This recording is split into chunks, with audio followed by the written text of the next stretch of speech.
일단 자기주도가 안 되는 아이들은 고등학교 올라가서 내신 거의 4, 5등급 나오죠. 중3까지는 학원의 도움을 받는 아이들이 평균 90 이상 A를 유지를 하지만 고등학생이 되면 거의 100% 떨어진다라고 보시면 돼요. 다른 중요 과목이나 암기 과목을 필기하거나 요점 정리를 안 해본 아이는 정말 상위권으로 갈 수가 없는 거죠. 외향적인 엄마와 내향적인 아이가 만났을 때 내향적인 아이는 생각도 해야 되고 뭔가 시작하려면 본인만의 그런 루틴이 있는데 그런 반대의 부모와 아이가 만났을 때 그 어머님이 아이를 볼 때 모든 게 답답하고 미치고 팔짝 뛰는 거죠. 그러면은 그 진짜 문제는 뭐라고 좀 보세요? 그 모든 원인의 시작은 전 우리 애는 공부 진짜 안 해요 라고 많은 부모님들 대부분 다 그렇잖아요. 이게 정말 안 하는 걸까? 공부하기 뭐 어려운 건가? 아니면 엄마가 지금 잘못 알려주고 있는 건가? 저 이런 고민들이 많을 텐데 오늘은 중하위권 아이들이 왜 공부를 힘들어 하는지, 그리고 그 아이들이 한 단계만이라도 성적을 올리기 위해서 부모가 바꿔야 될 핵심이 무엇인지를 알아보는 시간을 가져보려고 합니다.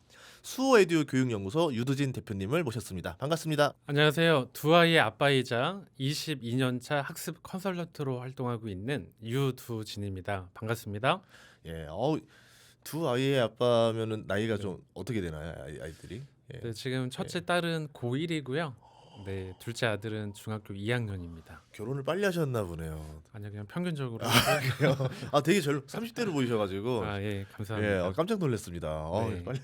그러면 지금 수호에듀에서 하고 있는 일이 어떤 학생들을 가르치고 있나요? 현재 저는 초등학교, 중학교, 고등부까지 또 실시간 화상 과외를 통해서 아이들이 집에서 자기 주도적으로 할 수 있는 이제 온라인 교육 플랫폼을 운영을 하고 있고요. 또한 요즘 아이들이 이제 스마트폰에 대한 중독, 또 학교 안 가는 아이들, 또 이제 성적이 안 나오는 친구들, 전반적인 좀 균형을 이루기 위한 그런 학습 컨설팅 상담을 좀 주로 하고 있습니다. 그러면 22년이면 아이들 정말 많이 만났을 거거든요. 몇 네. 명 정도 만나셨죠?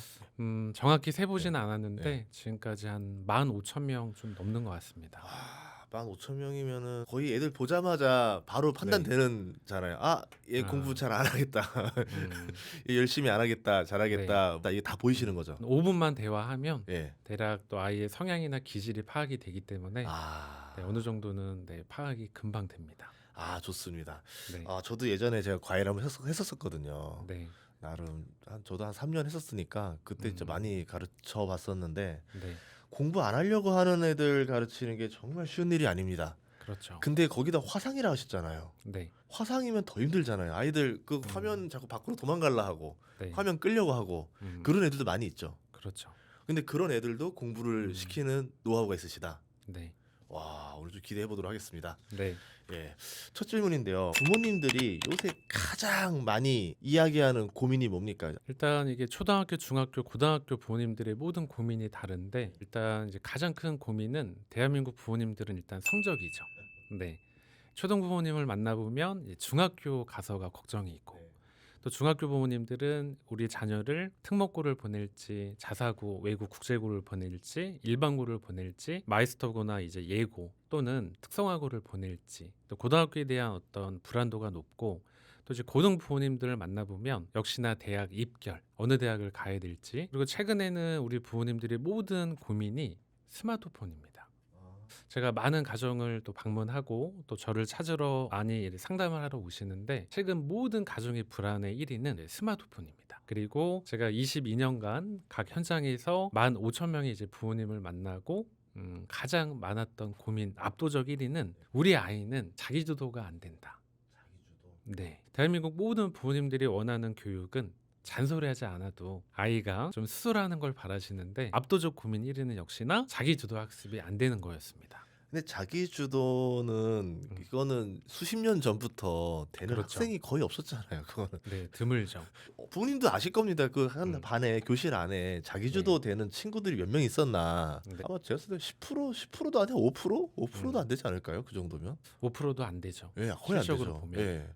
그러고 좀 달라진 건 뭐냐면 지금 스마트폰 얘기를 듣고 나서 이거 심각할 수 있겠다 싶어요. 왜냐면 저는 예전에는 스마트폰이 없던 시절에는 하고 나서 네, 만화책을 그렇게 밑에다 숨겨두고 그렇죠. 만화책 많이 봤죠. 예, 읽는 친구들이 있었었는데 음. 이제 스마트폰이니까 얼마나 무궁무진하겠어요. 학교 같은 경우는 그래도 이제 그 스마트폰을 다 내놨다가 돌려주기라도 하지만 네, 학원은 안 그럴 것 같아요. 그렇죠. 학원도 나름 이제 입시를 하자마자 예. 또 스마트폰을 걷는 학원이 있고요.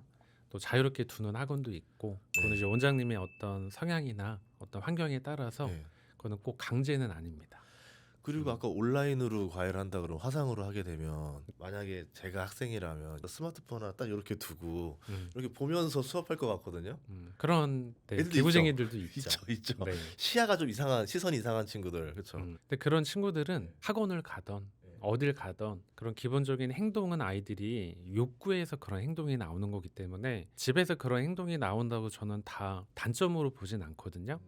그러면 이제 아이들이 그런 단점, 부족한 부분들을 강점으로 바꿔가는 게 저는 부모님의 역할이라고 생각을 하거든요. 그렇게 아이들이 이제 공부하면서 딴짓하는 것을 무조건 단점, 약점, 또 훈육하고 혼낼 것이 아니라 그런 부족한 부분들을 한 계단씩 더 발전할 수 있고 단점을 강점으로 바꾸는 역할이 지혜로운 부모라고 생각을 합니다. 네. 그럼 아까 부모님들이 고민 가져온 것들 중에서 네, 그 성적 그리고 자기주도 스마트폰 있었잖아요. 네. 이 중에서 솔루션 하나 나올 만한 거 있을까요? 딱 뭐 바로 해주실 만한 거. 바로 솔루션은 일단 스마트폰은 예. 제가 15,000명의 아이를 만났는데 예. 스마트폰을 절제할 수 있는 아이는 없다. 그래서 최대한 늦게 사주시는 거 어쩔 수 없습니다. 스마트폰을 네, 제어할 수 있는 아이는 없기 때문에 최대한 늦게 사주는 걸 추천을 드리고 또 요즘 학군지에서는 예. 뭐 강남이던 뭐 목동이던 스마트폰이 없는 가정들이 좀 많이 늘고 있습니다. 오. 네.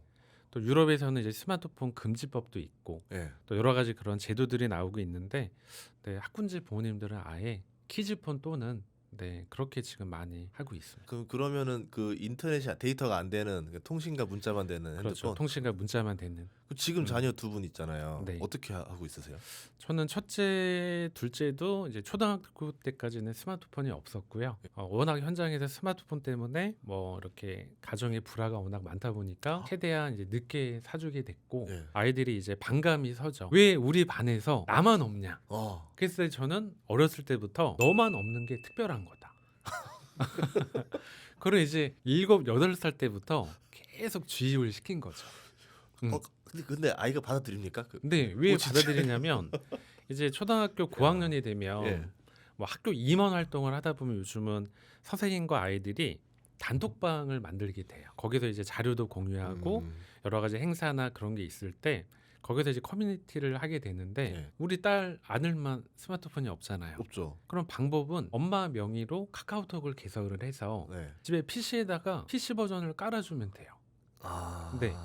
그래서 학교 행사나 어떤 커뮤니티나 소통할 일이 있으면 네. 그 집에 PC 버전으로 하면 되는 거고 그렇게 하면 이제 전혀 불만이 없는 거고 아. 만약에 연락할 방법이 없다 예. 그럼 집 전화가 있거든요. 그쵸. 네, 그럼 집 전화로 전화를 하면 되고 친구를 만나고 싶다? 그럼 친구들이 집 앞으로 오면 되는 거죠. 아, 그쵸. 전혀 불편한 게 1도 없습니다. 아. 그래서 너는 너만 없으니까 예. 특별하다. 네. 그러니까 스마트폰이 있어야 되는 아이들의 이유를 다 이거를 소거를 시켜주면은 그래서 미리 가지치기처럼 해달라는 네. 수가 없겠다, 그렇죠? 왜냐면 아이들이 언젠간 본인의 목소리를 내는 시기가 오거든요. 네. 그러니까 아이들의 성향과 기질을 보면 유난히 좀 말을 잘 듣는 아이가 있고 네, 그렇죠. 6살이면 그때부터 막 엉덩이가 가볍고 그냥 주의 산만하고 또 나비처럼 또 그런 아이들도 있는데 모든 아이들은 부모님이 좀 잘 관찰해서 아이가 어떤 에너지가 어느 방향으로 가는지만 잘 관찰하고 그 아이의 결대로 육아를 하게 되면 예. 그런 부분들을 지혜롭게 예. 잘 대처할 수가 있죠. 그러니까 기질을 잘 알고 거기에 네. 맞게 솔루션이 들어가야 된다. 그렇죠. 이게 제일 중요한 거네요. 네, 맞습니다. 그러면 우리 아이들 뭐 공부 안 해요라고 어쨌든 엄마들 올 때 그 진짜 문제는 뭐라고 좀 보세요? 일단 이제 공부를 안 해요 해서 이제 네. 찾아오는 부모님들의 공통점을 보면 엄마 아빠가 살아왔던 방식, 엄마 아빠가 공부했던 방식, 어떤 그런 방식과 나만의 색깔을 아이에게 자꾸 입히려고 하는 거죠. 기질이 다른데 자꾸 내가 했던 네. 걸 넣으란다. 왜냐하면 이제 외향적인 엄마와 네. 내향적인 아이가 만났을 때 네. 어머님은 모든 게 빨리빨리 해야 되는 거거든요. 근데 내향적인 아이는 생각도 해야 되고 마음의 안정도 해야 되고 뭔가 시작하려면 뭔가 본인만의 그런 루틴이 있는데 네. 그런 반대의 부모와 아이가 만났을 때 그 어머님이 아이를 볼 때 모든 게 답답하고 느리고 미치고 팔짝 뛰는 거죠. 그럼 자꾸 아이를 재촉하고 뭔가 이렇게 계속 주눅들게 하다 보면 그 아이는 자존감도 떨어지고 어디 나서는 것도 어렵고 발표하는 것도 어렵고 자꾸 내향적으로 동굴 속으로 계속 들어가는 거죠. 네. 그래서 이제 모든 부모님들 중에 중하위권 부모님들의 공통점을 보면 일단 아이의 어떤 색깔보다는 어떤 부모님의 어떤 색깔을 강요하다 보니까 아이들과 대화가 없어지고 서로 이제 생사만 확인하고 네. 그러면서 이제 어떤 대화가 끊기면 네. 부모님과 이제 애착 관계가 무너지잖아요. 근데 반대로 가정이 온화하고 웃음도 많고 또 엄마 아빠랑 아이들과 대화도 많이 하고 그다음에 성적이 잘 나오는 아이들의 부모님을 보면 그 아이에 대한 어떤 기질, 성향, 성격, 그 아이의 색깔을 존중해주고 이제 결대로 육아를 하다 보니까 좀 좋은 결과가 나오지 않았나. 네, 좀 그렇게 생각하고 있습니다. 좋습니다. 기질을 한번 여쭤보도록 하겠습니다. 네, 이게 이 기질이라는 게 여러 개가 있잖아요. 제가 기질 듣자마자 이거 한의원에서 듣던 기질인 건지 아니면 MBTI인지 네. 우리 예전에 돌아가면 혈액형 기질인지 뭐 혈액형. 종류 여러 가지니까 어떤 음. 개념일까요, 이게? 일단 뭐 학습 유형도 있고 예. 혈액형도 있고 MBTI도 있고 엑스레이 검사도 있고 뭐 CPA부터 색깔 검사 되게 많은 검사들이 있는데 기질을 한마디로 정의를 하자면 갖고 태어나는 성품입니다. 그래서 MBTI는 어떤 행동과 결과를 보자면 기질은 그 행동을 하는 어떤 동기와 에너지, 욕구, 그런 어떤 성향을 보는 거거든요. 그 기질은 변하지는 않습니다. 엄마 아빠의 기질을 반 정도 가져간 아이도 있고 예. 또 그렇지 않은 아이들도 있고 그래서 기질은 이제 갖고 태어나는 성품이기 때문에 그렇게 이해하시면 될 것 같습니다.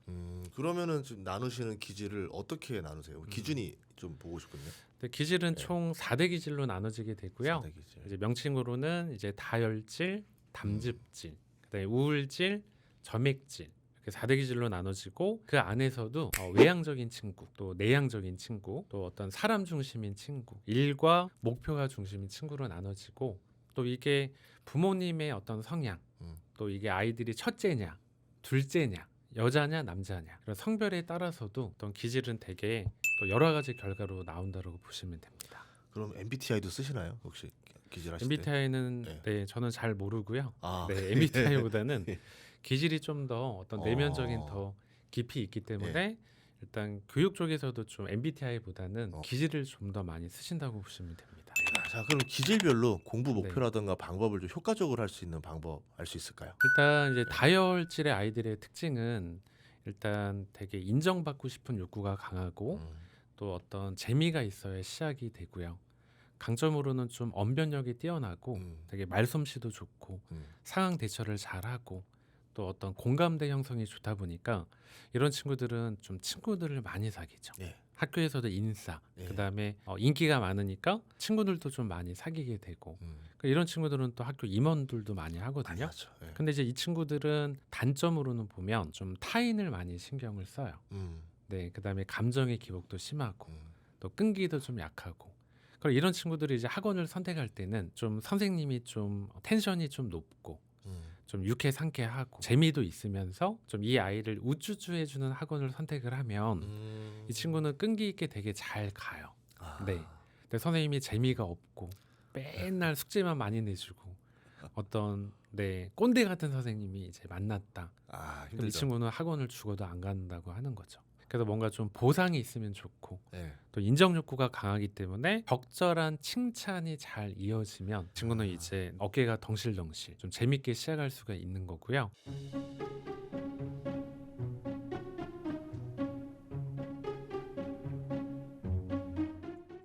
그 담즙의 아이는 되게 좀 리더십에 강하고 좀 되게 외향적인 친구입니다. 이 친구는 목표가 생기면 밤을 샐 정도로 에너지가 많은 분들 주위에 보셨죠? 있죠. 예. 네. 예. 근데 다혈질의 친구는 밤은 못 새요. 네. 에너지를 사람도 밖에서 쓰는구나. 네, 사람한테 다 쓰다 보니까 어떤 공부나 목표가 생기면 에너지가 고갈되는 아이가 있거든요. 근데 담즙의 아이는 모든 게 자기가 중심이 돼야 됩니다. 네. 그리고 모든 선택을 내가 해야 됩니다. 근데 이런 아이를 예. 엄마 아빠가 기질도 모른 채 예. 엄마 아빠가 학원 쇼핑해서 예. 이 학원 괜찮으니까 가봐라. 아. 그래서 그런 학원을 보내면 이 친구는 하루 가고 안 갑니다. 그럼 엄마 아빠는 이제 미치고 팔짝 뛰죠. 예. 그 TO를 얻기 위해서 어렵게 들어간 학원인데 그 담즙은 그럼 이런 아이는 학원이나 사교육의 선택권을 예. 아이한테 주는 거죠. 어떤 그런 성향 기질. 그러니까 담즙의 아이는 그런 선택권을 아이한테 주면 자동적으로 동기부여가 되는데 예. 그렇지 않은 부모님이 그 아이의 결대로 키우지 않고 만약에 반대로 그렇게 했을 때 그 아이는 모든 걸 내려놓을 수가 있죠. 그러니까 담즙이 되게 열정은 많지만 예. 내가 목표가 사라지면 그냥 이렇게 모든 걸 내려놓기 때문에 그런 아이들은 부모님이 좀 잘 관찰을 해서 선택권을 줄 때 좀 빛이 나는 아이. 네. 네.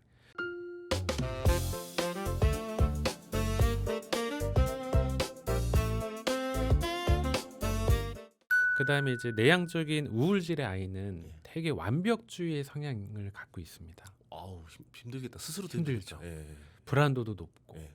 한 문제 틀렸을 때 막 울고불고 난리 나고. 그 시험 치고 나면 막 네, 울다가 우는 달래줘 친구. 보니까 하나 틀렸어 이런 친구. 네. 근데 자기가 틀려놓고 예. 남 탓을 엄청 해요. 네, 이건 선생님이 문제를 잘못 냈다. 막 시험 시간이 1분 늦었다. 네. 선생님 1분 빨리 걷었다. 네. 예.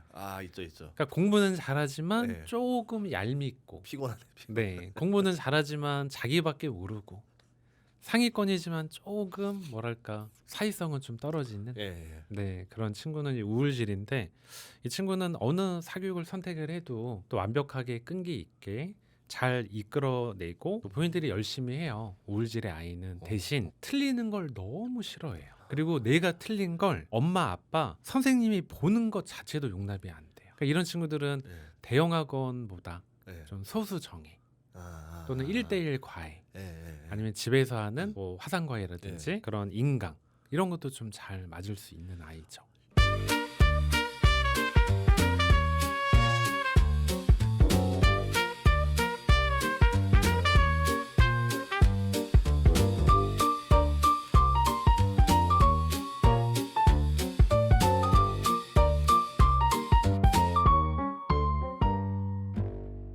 그다음에 이제 그 또 내향적인 점액질의 아이는 네. 평화주의자인데요. 예. 부모님과 아이들하고 딱 상담을 해보면 이 친구는 1등 하고 싶은 마음이 없다라는 느낌이 와요. 물어봐요. 응? 예를 들어서 인구야, 너는 평균 목표가 중간이지? 한 80점? 네. 점액질의 아이는 제가 20년 동안 만나봤는데 1등 하고 싶은 마음이 없어요. 그렇다고 또 너무 못하는 건 싫고. 튀기 네. 싫다. 그럼 이 친구는 그냥 목표가 중간이에요. 왜 중간이냐? 거기가 안전지대라고 생각하는 거예요. 그리고 1, 2등 하는 아이들하고 비교를 안 해요. 그냥 나보다 좀 못하는 애들. 예. 그럼 걔보다 내가 한두 문제 더 맞았다. 예. 그걸로 만족하고 기쁨을 느끼는 거죠. 근데 반대의 부모님, 또 의대를 보내야 되고 큰 그림을 그리는 부모님은 이 아이를 보면 예. 매일 전쟁인 거죠. 근데 해결되는 문제입니까 이게? 해결이 될 수는 있죠. 왜냐하면 그래요? 이 친구는 대형 학원하고는 안 맞아요. 점액질의 아이는. 예. 평화주의자고 1등 하고 싶은 마음이 없고 가장 큰 문제는 이 친구들은 속도가 빠르면 굉장한 스트레스와 불안도가 높아지기 때문에 이 친구들은 현행이나 복습 위주로 가는 학원들이 좋거든요.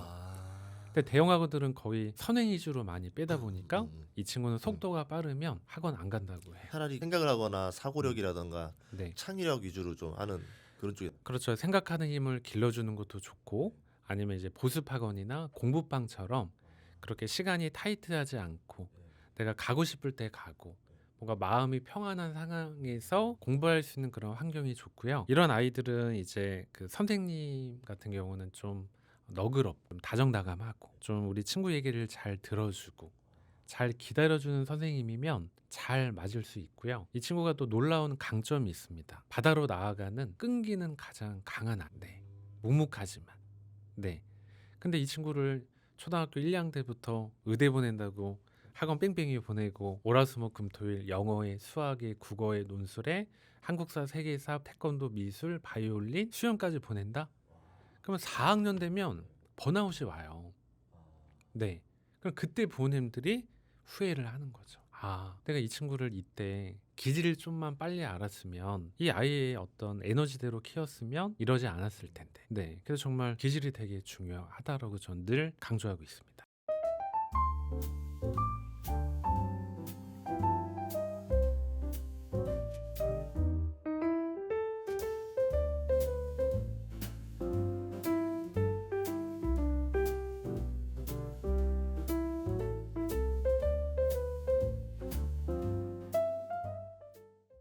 그러면 이 기질을 외향성, 내향성까지는 부모님들이 대략 알 수 있을 것 같아요. 네. 근데 이제 다른 기질들은 어떻게 좀 구분하는 방법이 있을까요? 네, 일단 제 내 아이 강점 코칭 책에도 또 자세하게 나와 있고 또 요즘은 인터넷 챗 GPT만 활용하더라도 또 이제 기질에 대한 이제 정보가 많이 나와 있는데 일단 이 친구가 어떤 사람 어떤 중심인지 아니면 집에서 뭔가 혼자 있을 때 에너지를 얻는 아이인지 그러니까 외향적인 아이는 집에 있으면 병나잖아요. 이런 친구들은 이제 학교나 학원이나 친구들을 만나면서 또 에너지를 얻는 거고 또 내향적인 친구는 어떤 뭐 외부적인 환경이나 활동하는 것보다는 집에서 웹툰을 본다든지 애니나 뭐 판타지 추리소설 또는 뭐 이렇게 레고 뭐 건담 이런 뭔가 좀 만들고 꾸미고 그러면서 또 에너지를 얻는 아이들도 있거든요. 네. 그래서 부모님들이 집에서 이렇게 또 좀 자세하게 관찰을 해보시게 되면 이 아이에 대한 정확하진 않지만 대략적인 아이의 기질을 파악이 가능하고 그러면 그 아이의 기질을 이해하면 안 돼요. 조건 없는 수용이 될 때 아이와 관계도 좋아지고 그 아이가 이제 좋은 어떤 결과가 나올 수가 있는 거죠. 그냥 혈액형이라 생각해야 되겠네요. 그렇죠. 그냥 받아들여야 된다. 바꿀 네. 생각하지 마라. 네. 아, 그리고 또 이제 기질 검사 또 키트가 있어서 또 이제 저를 만나러 오시면 또 기질 검사도 지금 무료로 또 해드리고 있습니다. 그러면 지금 방금 말한 이 기질 중에서 네. 가장 난이도가 높은 기질은 뭐라고 생각하세요? 난이도. 예. 물론 이제 기질은 좋고 나쁜 기질은 없고 예. 육아하기 쉽고 뭐 어려운 기질은 없지만 그나마 제가 한 15,000명 정도 아이들을 만났을 때 좀 내향적인 부분에서는 좀 점액질의 아이들이 좀 많이 이제 힘들죠. 제 입장에서는. 네. 점액질이면은 이제 내향적이고 또 뭐 하나 더 있는 거죠. 네, 우울질도 있고요. 우울증도 있고. 네. 우선 마음이 열려야 공부를 하는데 이제 여는데 시간이 오래 걸리니까. 그래서 점액질 아이들은 뭔가 시작할 때 5만 년 걸리는 아이. 그러니까 뭔가 시작하기가 너무 오래 걸리는 거예요. 점액질의 부모님들이 가장 힘들어하는 게 표현을 안 해요. 그러니까 뭔가 어른이 선생님이 뭔가 물어보면 네. 그래도 대답을 하는 게 기본적인 학생의 예의이자 도리인데 네. 점액질의 아이들은 대답을 안 해요. 그러면 이 아이의 마음을 알 수가 없잖아요. 없죠. 네. 그러면 뭔가 이제 학원을 선택을 하던 과외를 선택을 하던 뭔가 시작을 하려면 아이가 마음의 문을 열고 시작하는 뭔가 스타트점이 있어야 되는데 제가 만났던 이제 점액질 아이들은 표현을 안 해주니까. 예. 그래서 이런 아이들은 제가 이제 A4 용지를 준비를 해서 예. 동그라미 X 이렇게 치고 거기에 체크하라고 하는 경우도 있습니다. 그럼 이 아이는 왜 표현을 안 할까요? 고민하고 있는 거 아니에요? 그렇죠. 일단 네. 생각의 결정이 끝나지 않으면 이 아이는 표현을 안 하는 아이라고 보시면 돼요. 기다려줘야 되는데 예. 반대의 성향의 어머님, 아버님이 만났을 때 예. 어떤지 이제 상상이 가죠. 그게 점점 더 아이를 더 네. 끌어들게 만들고 더 고민을 더 길게 해버리는 그렇죠. 악영향을 준다 이거죠. 네. 그렇게 12년 학교 다니면은 네. 그 뭐 이제 학업을 떠나서 사회생활에 영향 줄 수 있겠는데요. 그렇죠. 친구 사귀는 것도 좀 어려워하고 네. 뭔가 어떤 임원은 전혀 할 수가 없죠. 어떤 선생님이나 친구들 앞에서 네. 내 생각을 조리 있게 표현하는 자체를 너무 두려워하는 거고 심지어는 어떤 스킨십이나 이런 몸 부딪히는 것도 되게 싫어하다 보니까 뭐 체육대회에서 몸으로 활동하는 건 아예 또 참가를 안 하는 경우도 있고 예. 평화주의자라고 보시면 됩니다. 네. 네. 그래서 이제 그때 이제 대표님도 또 먼 시골에 가셔서 예. 이렇게 이제 아이들 가르치셨잖아요. 예. 그럼 이제 현장에서 기억을 해보시면 네. 또 유난히 밝고 또 에너지가 넘치는 아이가 있고 또 나름 또 조용하면서도 또 자기 일을 묵묵히 하는 아이들도 있고 있죠. 그러니까 아마 네. 생각해 보시면 어느 정도는 이제 유추가 되실 거예요. MBTI랑 좀 다른 부분이 뭐라고 좀 보면 될까요? 왜냐면 또 자꾸 이 기질하면 부모님들이 네. 우리의 MBTI는 뭐예요? 라고 찾아올 거 아니에요. 그러니까 다른 MBTI는 어떤 그 아이의 행동을 이제 보여준다라고 하면 기질은 그 행동을 하는 어떤 욕구와 그 안에 어떤 에너지를 보는 거죠. 그다음에 MBTI는 사람이 살아가면서 어떤 성향이나 환경 또 주위에 따라 어떤 계속 바뀝니다. MBTI는. 맞아, 근데 기질은 타고난 성품이기 때문에 평생 거의 변하지 않고 그 안에 있지만 성인이 되면서 기질은 조금 변할 수는 있습니다. 왜냐하면 대한민국의 청소년들은 자기 개발을 못 하잖아요. 네.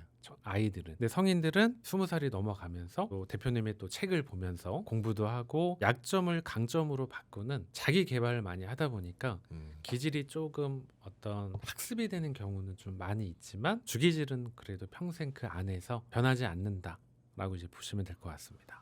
좋습니다.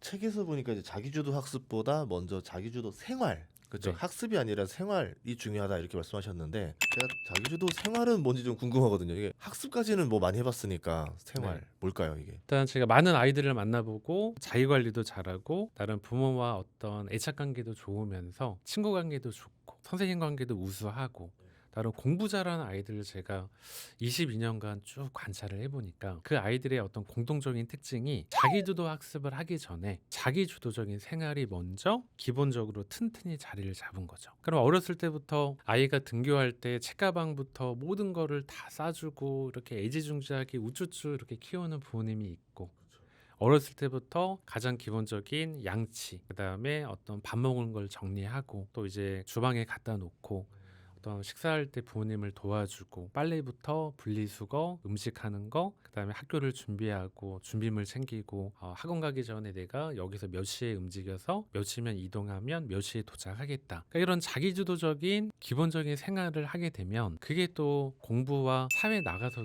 연결이 되거든요. 근데 정말 공부만 잘하는 아이들도 가끔 좀 답답한 아이들을 보면 자기주도적인 생활이 안 돼요. 네. 많죠. 많죠. 그러면 공부를 잘 하는 것도 중요하지만 네. 그 아이가 이제 사회로 나갔을 때 사람도 상대도 해야 되고 뭔가 그 어떤 단체 생활도 해야 되고 공부가 이 세상의 전부는 아니다. 그러면 정말 공부를 잘하기 위해서 가장 기본적인 자기주도적인 생활과 집안에서의 어떤 생활 그리고 내 자신을 잘 관리하는 것부터가 저는 자기주도 학습 전에 시작이라고 저는 늘 강조하고 있습니다. 그러겠네. 아니, 이미 내 생활 자체가 스스로 계획하고 실천하는 게 연습된 친구면 그렇죠. 내가 이번에 시험 기간이면 한 달 뒤다 그러면은 한 달 뒤를 대비해서 뭐 스케줄을 짜서 공부할 것도 할 거고. 근데 그게 아닌 친구들은 네. 오늘 기분 내키는데 오늘 수학을 좀 그렇죠. 하고 싶은데 이러다가 갑자기 영어로 갈까? 영어 네. 재미없네. 과학 해야 되겠다. 음. 이런 망하는 거거든요. 근데 웃긴 거는 공부를 했는데 예. 시험 범위가 아닌 거예요. 그런 친구들도 있어요. 네, 그리고 내일이 수행이어서 수행평가를 엄청 준비했는데 네. 그 수행평가 프린트물을 안 갖고 와가지고 네. 또 다른 걸 준비를 한 거죠. 아, 별아이들이 다 있습니다. 참 재밌네요.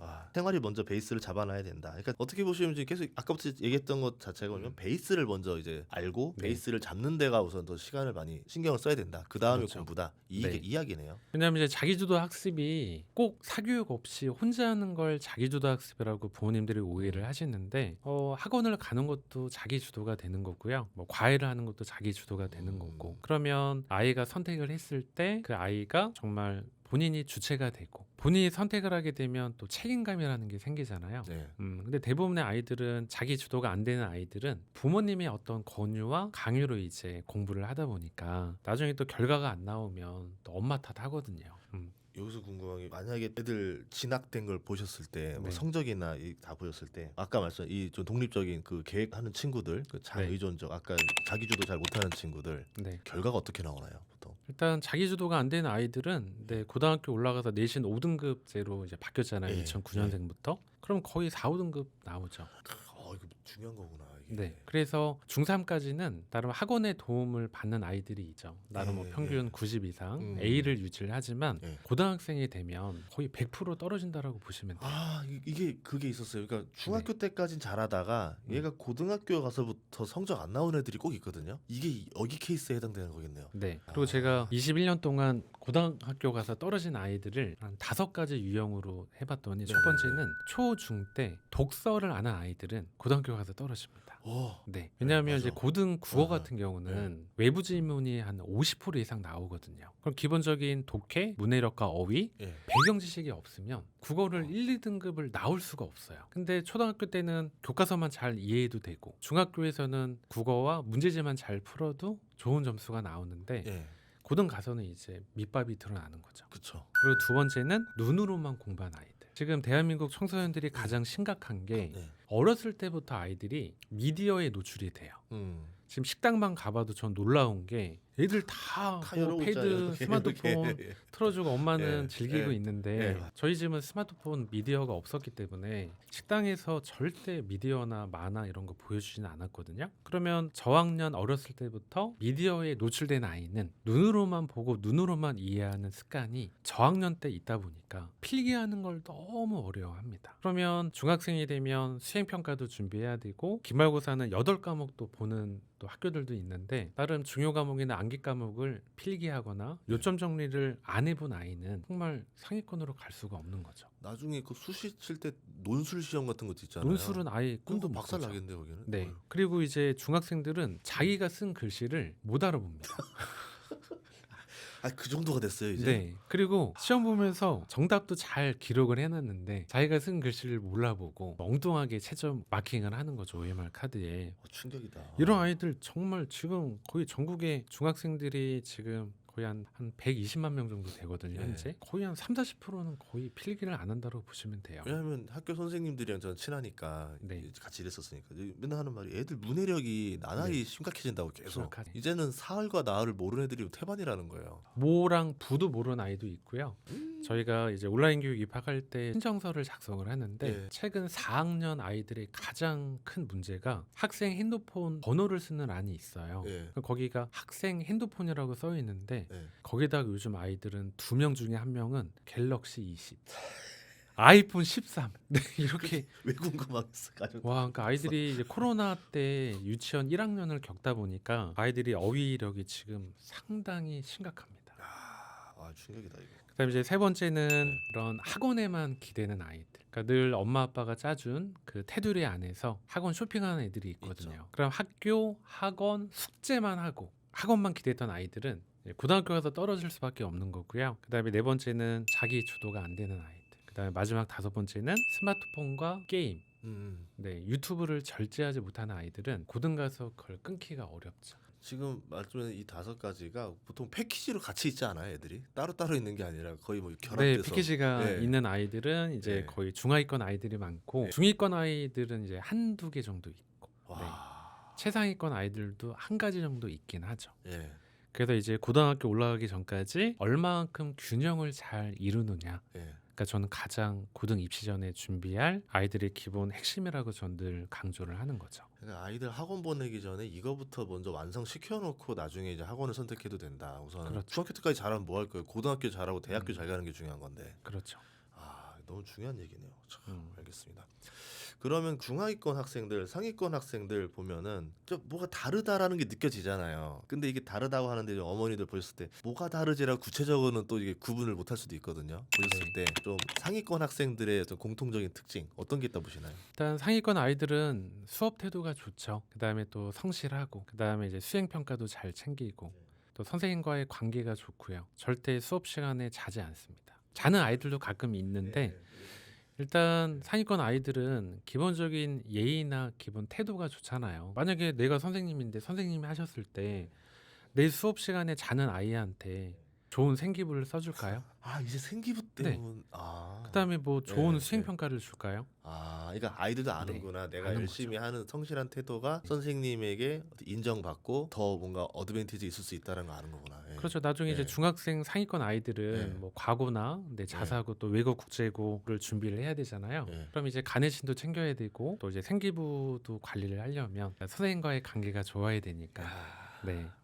저는 수능 세대 때만 하더라도 네. 고등학교 때 보면 그냥 자네들도 있었잖아요. 그렇죠. 생기부의 의미가 없던 시절에는. 근데 이제는 생기부니까 애들도 그러면 정말 여러 개 챙길 게 많네요, 생각보다. 많죠. 그리고 또 이제 상위권 아이들은 좀 디테일하죠. 예. 그다음에 어떤 목표가 좀 뚜렷합니다. 목표가 있으니까 에너지가 있는 거고 예. 에너지가 나기 위해서는 뭔가 동기부여가 있어야 되는데 중하위권 아이들은 일단 목표와 색깔이 없어요. 그러니까 오늘 하루만 즐거우면 되는 거예요. 예. 그럼 이제 그런 부모님들은 많이 안타까운 거죠. 그러면 중하위권 애가 상위권 만들려면 목표를 먼저 심어주는 게 중요하겠네요. 그렇죠.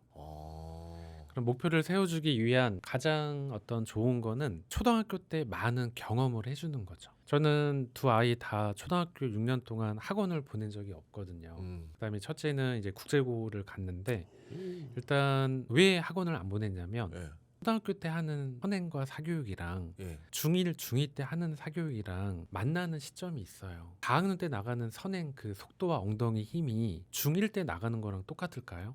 다르죠. 다르죠. 예. 그래서 저는 오랫동안 많은 아이들을 만나고 많은 가정을 방문해서 느낀 건 진짜 초등학교 때 중요한 건 의대를 준비하는 학원이 아니고 황소가 아니고 CMS가 아니라 네. 어떤 사회를 바라보는 경험. 그래서 정말 초등학교 때 경험을 많이 하다 보면 아이들이 이제 어떤 사회도 알게 되고 또 많은 세상을 바라보면 다양한 것들을 경험을 하다 보니까 내 미래에 대한 준비할 수 있는 음. 그런 어떤 마중물이 되는 건데 음. 6학년까지 그냥 학원만 다녔던 아이들은 어떤 직업이 있는지도 몰라요. 요즘 그렇죠. 초등학교 그렇죠. 직업 1위가 뭔지 알아요? 건물주예요 요새? 아니에요. 이제 돈 바뀌었어요? 많은 백수입니다. 와. 이렇게 어처구니 없는 말들이 많아요. 그래서 저는 초등학교 때 학원비 좀 아껴서 예. 좀 엄마 아빠랑 여행도 좀 많이 가고 많은 경험을 해줘라. 지금 예를 들어서 초등학교 6학년, 초등학교 4학년 월 사교육 비용이 평균 240만 원 정도 돼요. 어이구야. 네. 그럼 1년이면 거의 3천만 원. 예. 3년이면 9천만 원이잖아요. 그렇죠. 예. 네. 그럼 고3까지 하게 되면 거의 몇 억씩 들어가는데 예. 근데 부모님과 함께 한 추억, 경험들은 절대 없어지지 않거든요. 저는 제가 이제 초등학교 교사 때 보면은 학원을 다니고 안 다니고가 아이들 미래에 크게 바뀌는 걸 못 본 것 같아요. 그냥 말씀하신 대로 오히려 안 다니는데 쟤는 어떡하지 학원을 하나도 안 다닌대 이랬는데 부모님도 오히려 걱정 없고 애들도 걱정 없고 근데 눈빛은 확실히 보자마자 얘는 정말 나중에 좋은 대학 가겠다는 보이더라고요. 그렇죠. 근데 말씀하신 대로 얘도 국제고 갔어요. 아 그래요. 예, 그러니까 이제 중학교 가서부터 하면 되죠. 뭐 초등학교 때는 엄마가 많이 노르라 했어요. 이러는데 어쨌든 그런 케이스를 많이 봤거든요, 실제로. 근데 그 모든 원인의 시작은 전 우리 대한민국 부모님들의 불안 때문에 그렇고요. 그게 커요, 맞아. 두 번째는 자꾸 내 자식을 다른 아이랑 비교를 하게 되고 그리고 그거를 또 커뮤니티라던가 학원에서 공포팔이를 해가지고 자꾸 그렇죠. 엄마들 불안하게 만들잖아요. 불안도를 조성을 하는 거고 예. 또 마지막 세 번째는 지금 정보가 너무 많아졌습니다. 유튜브, 인스타, 블로그부터 뭐 지역별 카페 들어가게 되면 정말 아이들 교육에 대한 정보가 무궁무진 넘쳐나요. 근데 정말 상위권 부모님들은 흔들리지 않는 좀 본인들만의 교육 철학이 있습니다. 돼지 엄마가 아무리 옆에서 헬리콥터 맘이 얼마나 옆에서 이끌어줘도 흔들리지 않고요. 여유도 있고 늘 묵묵히 기다려주는 그런 부분이 있는데 늘 입결에 실패하고 아이들과 전쟁하고 중하위권 부모님들은 중심이 없다. 네. 날씨에 따라 기분에 따라 어떤 기분이 달라지니까 우리 아이들은 엄마 아빠를 내가 어떻게 맞춰야 될까? 네. 엄마 아빠한테 정말 인정받고 집에서 뭔가 사랑받고 집이라는 곳이 평화롭고 내가 충전하는 곳이 돼야 되는데 집에만 오면 오늘 숙제 안 하냐 시험 준비 안 하냐 이번 시험 어떻게 할 거냐 늘 잔소리만 하다 보니까 아이들은 이제 충전할 곳이 없는 거죠. 부모와의 관계마저도 망가지는 거예요. 망가지는 거죠. 성적도 못 잡고. 네. 그러면 좀 중하위권 아이가 상위권으로 이제 올라가려면 우리가 어떤 것을 좀 해야 될까요? 저는 첫 번째로 학원 숙제보다 학교 교과 복습을 많이 해라. 복습. 네. 그리고 적절한 예습만 하더라도 그 저희가 운동하기 전에 준비 운동 하잖아요. 하죠. 예. 네. 그럼 중하위권 아이들이 상위권으로 가려면 내일 학교에서 공부할 단원 교과서 한 번만 읽고 가도 귀에 쏙쏙 들어오거든요. 근데 중하위권 아이들은 학원에서 시키는 것만 합니다. 네. 그리고 학원 숙제가 전부라고 생각을 하거든요. 그럼 저는 학원 숙제 끝나고 딱 하루 10분만 너만의 진짜 공부를 해라. 그럼 이게 장기 기억으로 가는데 중하위권 아이들은 참 특징이 학원 갔다 오면 보상받고 싶은 심리가 너무 강해요. 게임하려 하잖아요. 네. 근데 좀 게임도 하지만 예. 스마트폰과 침대랑 한 몸이 되는 거죠. 아, 중하위권 아이들은. 그럼 다시 못 일어나요. 한번 누우면. 네. 예. 근데 상위권 아이들은 예. 눕고 싶죠. 예. 하지만 그거를 참고 인내하는 힘이 다르죠. 종이 한 장일 수는 있지만. 예. 네, 그다음에 또 중하위권 아이들은 좀 틀린 부분을 좀 깊게 들어갔으면 좋겠어요. 상위권 아이들은 틀린 문제를 어떻게든 내 걸로 만들기 위해서 깊게 생각을 하는데 예. 중하위권 아이들은 아이씨 다음에 맞추면 되지, 다음에 잘하면 되지. 아. 그리고 그 중요한 순간을 넘어가는 거죠. 하지만 오늘부터 틀린 문제를 좀 대하는 태도를 좀 더 진지하게 받아들이고 좀 내 걸로 만드는 훈련을 하게 되면 어차피 평균 90이랑 89랑 A, B는 한 문제 차이잖아요. 그렇죠. 네. 한 문제를 정말 맞췄을 때 그 아이는 자존감도 올라가죠. 의욕도 생기고 또 인정을 받았을 때 이 아이들은 더 잘하고 싶다 보니까 자연스럽게 이제 동기부여가 되는데 그 하나 그 미묘한 차이를 중하위권 아이들은 이제 맛을 못 보고 중상까지 A 한번 못 맞아보고 고등학교 가는 아이들이 전국에 거의 한 76.8% 정도 됩니다. 68% 정도. 디테일하네요. 네, 68% 정도. 아, 네. 그럼 중하위권 아이가 이제 한 단계 올라갔던 사례 중에서 인상 깊었던 게 있었나요? 네, 이렇게 정말 성공 사례가 너무 많아가지고 다 음. 기억은 안 나지만 네. 그때 중학교 1학년 학생이었고요. 네. 되게 내향적인 아이였는데 이 친구는 이제 부모님이 이제 반대의 성향을 만나서 이제 월화수목금토일까지 이제 학원을 다녔던 거죠. 어우. 대형 학원을. 네. 그때 평균이 한 68 정도 나왔던 아이였는데 제가 그 아이와 부모님을 컨설팅을 하고 대형 학원을 끊게 했습니다. 그 다음에 딱 영어 수학만 집에서 가까운 공부방 그리고 그 친구는 성실했기 때문에 반복학습과 토요일 일요일도 제가 공부하라고 코칭을 해줬거든요. 그리고 8개월 만에 그 문산중학교 평균 98 오. 네 전교 2등 했습니다. 그렇게 빨리요? 네 6개월 만에. 네 왜 그랬냐? 네. 비결이 있을 것 같은데. 네. 이 친구는 아까도 얘기했지만 내향적인 아이니까 기다려주고 음. 네 내가 하고 싶을 때 하는 공부가 맞았는데 대형학원은 매일 하루 3시간씩 숙제량도 많고 그다음에 이 친구는 쉼이 있어야 돼요. 내향적인 아이는. 그리고 공부 체력이 많지 않아요. 그러면 공부방이니까 50분 하고 좀 10분 쉬고 50분 하고 10분 쉬고 그리고 되게 성실하잖아요. 이런 친구들은 시키는 건 잘해요. 그리고 멱살 잡고 끌고 가면 투덜투덜 되지만 끌려오는 아이라는 걸 잘 알고 있었기 때문에 그럼 토요일 일요일도 1시간 정도 한번 공부를 해보자. 그리고 나서 또 필기하는 것도 좀 알려줬고 그다음에 일주일에 한 권씩 책 읽기도 이제 약속을 한 거죠. 그래서 적절한 독서량을 통한 또 어휘 문해력이 좋아졌고 또 단권한 노트와 코넬 노트를 쓰면서 본인만의 어떤 필기법을 알게 됐고 토요일 일요일까지 공부하면서 그 꾸준함의 힘이 네, 평균 98점까지 나왔던 큰 동기가 된 친구가 되게 기억이 났고요. 결론은 고려대에 가서 네. 생맥주 한잔한 기억이 한 아, 7년 전에 고려대를 갔다고요? 네, 그래서 그 어머님이 22명을 소개해 주셨습니다. 그 아파트 거의 반 이상을 네, 아주 기억이 남는 친구였습니다. 아, 기억에 남죠. 기억에 네. 남죠. 그래서 한번 마지막 질문인데요. 네. 아이의 기질을 모르고 키우는 거랑 이제 알고 키우는 거 실제로 얼마나 차이가 있다 생각하세요? 일단 저도 이제 두 아이의 또 학부모고 음. 이제 현재 고1 중2 또 아들을 키우고 있는데 아이의 이제 기질을 연구하고 분석하면서 아이의 기질대로 키웠더니 네 저희 집도 너무 화목하고 또 아이들과 관계도 좋고 또 저는 아이들한테 공부 얘기를 한 번도 해본 적이 없거든요. 그냥 같이 놀아주고 맛있는 거 해주고 묵묵히 기다려주고 같이 운동해주고 예. 근데 이제 부모님이 이제 아이들의 이제 기질을 좀 정확히 잘 알고 계시면 일단 행복하죠. 왜냐하면 아이들은 언젠간 떠나는 독립이 가장 육아의 끝이라고 저는 생각을 하는데 예. 어차피 20살 되면 거의 떠나잖아요. 그렇죠. 근데 부모님들은 아이의 기질도 모른 채 오로지 입결, 성적만으로 아이를 평가하고 기질을 모른 채 부모님이 어떤 색깔대로 육아를 하다 보면 결론 아이들과 사이가 좋을 수가 없거든요. 그래서 기질은 저는 무조건 부모님이 예. 알고 계셔야 된다. 넷플릭스 보시는 것보다 네, 최우선 과제이고 네. 우리 아버님들 방앗간 가서 예. 소주 한 잔 드시는 것보다 아이의 기질을 좀 잘 이해하고 받아들이면 그 아이를 이해할 수 있거든요. 예. 아니, 아마 이 영상 보자마자 아마 부모님들 아마 영상 네. 끝나자마자 바로 하실 것 같아요. 우리 아이 기질부터 그래요? 확인해 보자. 네. 기질 테스트 뭐 어떻게 받아야 되는 거예요? 방문을 해야 되는 거죠? 아니요, 일단 키트를 지금 개발을 했고요. 아, 그래요? 네, 그 예. 키트에서 총 80문항을 풀게 되면 예. 4대 기질 중에 어느 기질인지 나오니까 예. 그것만 잘 파악을 하셔도 좋고 예. 또 제 책에 보면 예. 테스트지가 있습니다. 어. 네, 그것만 하셔도 충분히 뭐 저만큼은 아니더라도 아이들을 이제 파악하는 데는 큰 도움이 되실 겁니다. 어른이 해도 되나요?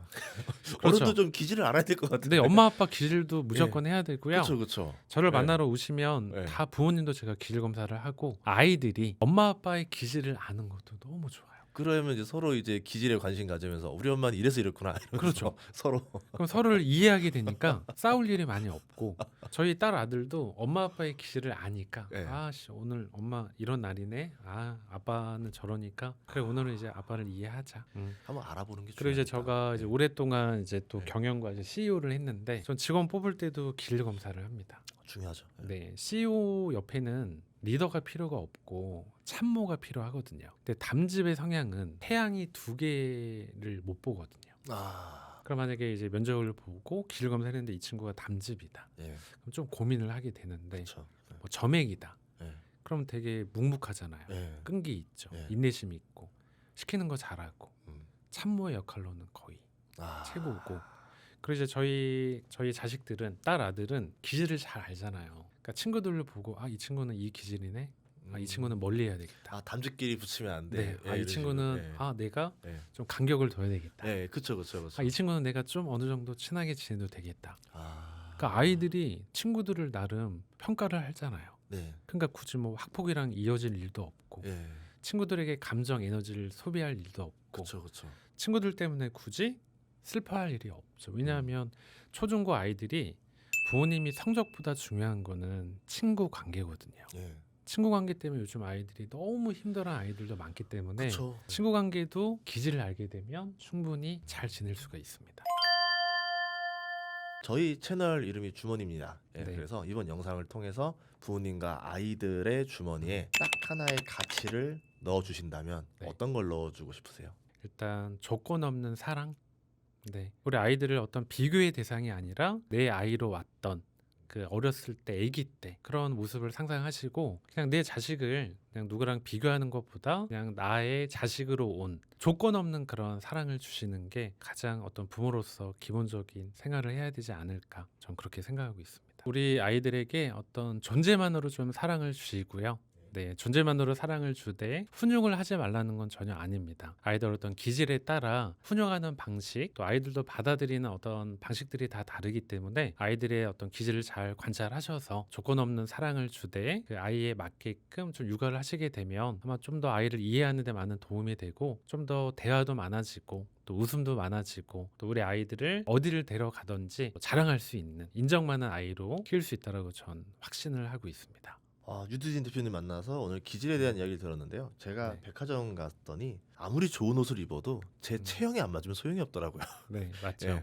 그러니까 아무리 좋은 교육이 있다 하더라도 우리 아이 음. 기질에 맞지 않으면은 아이에게 또 맞지 않는 것처럼 우리 부모님들이 기질을 먼저 확인하시고 우리 아이가 어떻게 가장 잘 맞는 게 어떤 건지를 찾아내서 그거에 맞게 교육을 해주는 게 제일 좋은 부모가 해줄 수 있는 선물이 아닌가 싶습니다.